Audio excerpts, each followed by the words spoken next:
대한축구협회 국정감사가 복마전 같은 축협 내부 비리에 대해 청문회를 시작하자 반전에 대반전을 거듭하며 쏟아져 나온 숱한 장면들이 팬들 사이에 큰 화제가 되고 있습니다. 특히 이렇게 긴 시간 동안 언론에 노출된 적이 없었던 정몽규 회장의 이해할 수 없는 답변 태도에 대해서 팬들은 큰 충격을 받았습니다. 일부 팬들은 정몽규, 정상적인 사고를 가진 성인인지 의심스러운 장면이 한둘 아니다 라고 말하면서 어떻게 저런 지성을 가진 자가 한 나라를 대표하는 축구회 회장이 될 수 있는지 자괴감이 들 정도라고 일침을 가하고 있는데요. 이 청문회를 지켜본 많은 국내 축구 전문가들은 국회의원 다수가 많은 준비를 해왔지만 청문회에서 가장 빛난 스타는 모두가 예상하지 못한 인물이라고 말하면서 그가 청문회장에서 저렇게 강하게 소신 발언을 한 이유는 바로 이것 때문이라고 언급해 팬들 사이에 큰 화제가 되고 있습니다. 수많은 화제를 불러온 대한민국 축구협회 국감장에 이모저모 풋볼 매거진이 자세히 알아보겠습니다. 보니까 이임생 기술위원회 이사가 홍명보를 선임한 과정에 대해 추궁하던 강유정 국회의원은 이임생 기술위원회 이사가 홍명보 감독을 선임하는 절차상의 하자를 지적합니다. 그 이후에 여러 가지 과정들에서 임생 이사가 전력강화위원회 업무 일부를 위임받는 것에 대해서 이사회 결의를 받았습니까? 거습 이사회 결의 자 회장님께 여고 있습니다. 예, 그 이사회 결에 있었습니까? 지금지 관행상 그 이사회 결의는 선임한 그 보안을 보안적인 이유 때문에 선임한 다음에 추임받습니다. 받았네. 회장의 처리 후 사후 결의도 있어요. 맞아요. 가능해요. 그래서 회장의 처리 후 사후 결의가 서류로 남아 있습니까? 예, 남아 있습니까? 홍명보 감독 선임 이후에 열린 이사회 안건 결정상 어디에도 이임생 이사에게 전력강화위원회 업무 일부를 위임한다는 내용이 없어요. 지금 위하신 거예요? 잘 모른다고 하세요?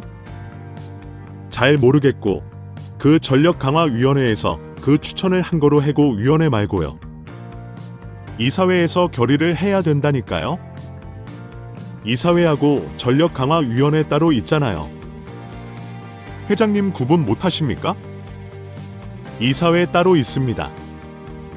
이사회에서 결의돼야 돼요. 근데 그 전략과 이내에서만 서로 이렇게 저렇게 위임한다고 했다는 거예요. 그게 바로 뭐냐면 정관의 위입니다. 정관 위반입니다. 이 장면을 본 많은 축구 팬들은 정규가 강유정 의원의 질문을 이해하지 못한다. 전력강화위원회와 이사회를 분하지 못하고 어떤 절차를 통해 감독이 선임되어야 하는지 그 절차 자체를 모른다. 충격적이라고 혀를 내둘렀습니다. 강유정 의원은 이어서 정몽규 회장의 자격 문제를 지적해 현장에 있는 축구 관계자들의 입을 모두 다물게 만들어 버리는데요. 자, 그럼 다시 한번 묻겠습니다. 회장님, 사회적 물의를 일으켰다고 생각하십니까? 국민들에게 염려를 이렇게 끼치고 피로감을 들여서 상당히 송구스럽게 생각해요. 사회적 물의를 일으켰다 인정했습니다. 자, 축구협회 정관 제29조 임원의 결격 사유가 있습니다. 7조, 사회적 물의협회나 대한체육회 회원단체, 시도교육회 및 그 회원단체로부터 않지만 임원의 결격 사유에 해당하는 유사행위 등 그 밖에 적정하지 않은 사유가 있는 사람 임원으로 결격 사유가 있습니다. 축구표 관입니다. 자, 3조에 이런 항목이 있습니다.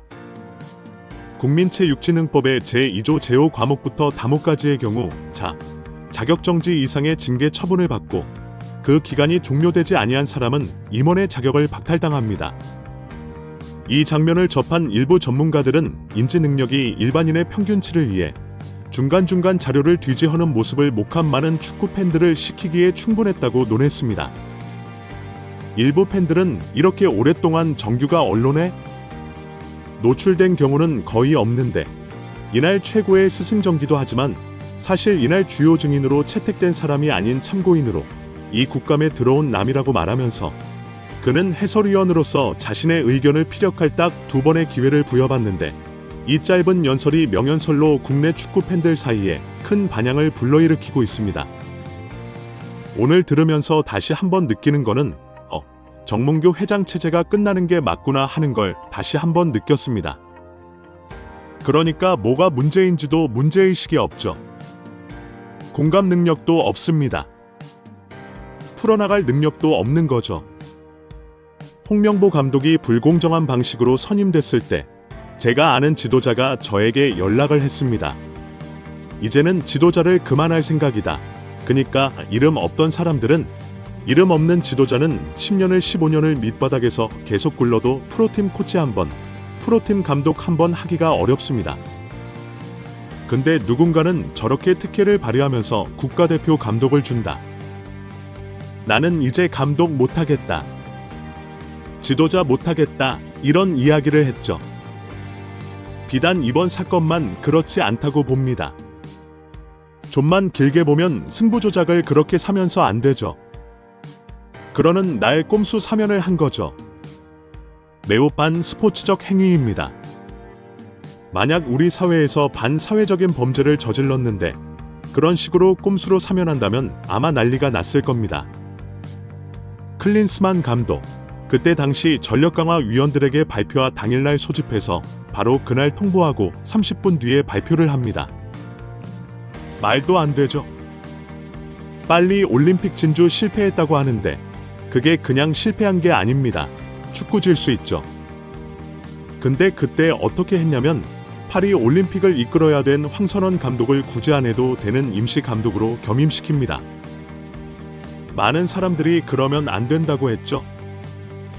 위험하다고 하지만 그 판단을 못합니다. 결국은 파리 올림픽 진주 실패했습니다.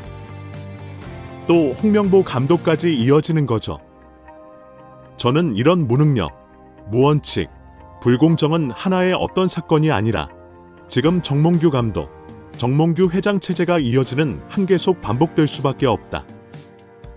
그러면서 저는 팬들도 그러겠지. 많은 국민들도 이제는 끝나야 되지 않을까 다시 한번 재확인하는 것 같습니다.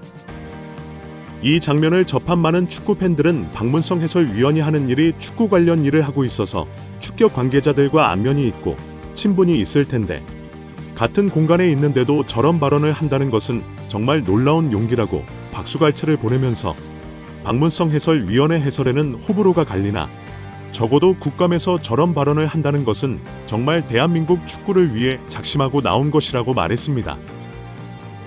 또 다른 축구 팬들은 생계가 걱정될 정도이다. 축협이 박문성 해설위원을 상대로 또 어떤 쓰레기 짓을 할지 모르는데 저런 용감한 사람들은 국민들이 지켜줘야 하는 게 아니냐고 말하는 것도 사실인데요. 해설위원은 또다시 발언 기회를 얻어 축 인사들이 국민들을 상대로 왜 안 와 무인의 태도를 보이는지 신랄한 비판을 가합니다. 몇몇 팬들은 저 짧은 시간에 군더더기 없이 기승전결이 완벽하게 말하기가 쉽지 않다.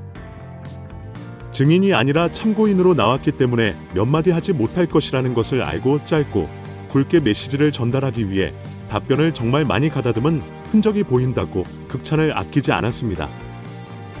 일부 전문가들은 축은 문성이 눈에 가시 같을 것이라고 말하면서 국감장에서 정규는 박문성 해설위원이 운영하는 유튜브 채널에 구독자가 60만이 기존 언론들보다 더 막강한 영향력을 행사하는 것으로 보인다는 말을 하는데 이것을 보면 축협에서는 박문성 해설위원이 운영하는 유튜브 채널 때문에 그를 건드리지 못한다는 말을 우회적으로 하고 있다고 말했습니다.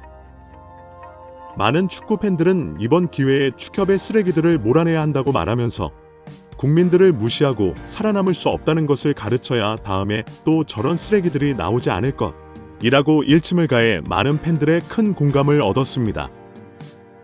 구독 및 멤버십 가입은 매일 더 나은 영상 제작 열정을 타오르게 합니다. 이상 풋볼 매거진이었습니다.